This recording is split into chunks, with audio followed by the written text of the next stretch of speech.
Okay, I am working on a 2016 Lexus RX350, and I just did a water pump, and so quite a tedious job. But there are some things you can do to make it easier. Now, if you go to the dealer, they're going to charge you 10.5 hours, and that's with tech skill level A. In other words, their best guy is rated at 10.5 hours for this job.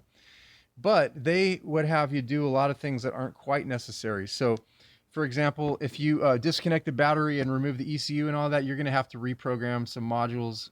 I do have TechStream on my laptop, but I didn't want to do that. A lot of people probably don't have that. So um, you can get all this stuff out without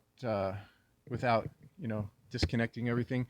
So like the bracket, the the bracket for the ABS unit. The bracket for the ABS unit. There's three pieces here to the motor mount. It's kind of tedious and it's kind of a pain.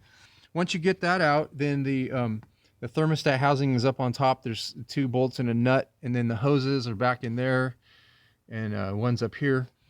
That's kind of a pain.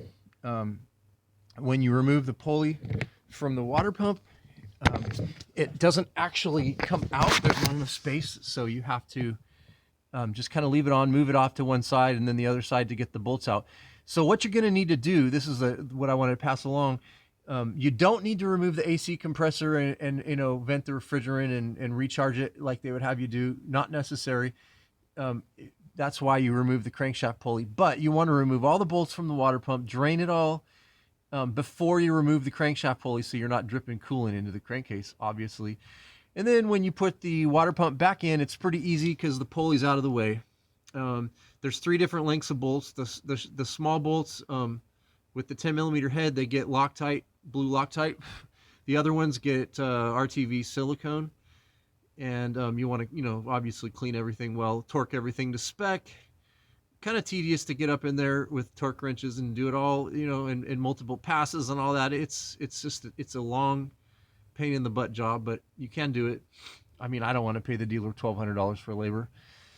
So anyway, then once that's up in there, you can put the pulley back, you can put your thermostat housing back, and then start working on the motor mounts and stuff. And not too bad once you get all that in. So overall, it's just kind of a long, tedious job, but you can do this at home if you're patient.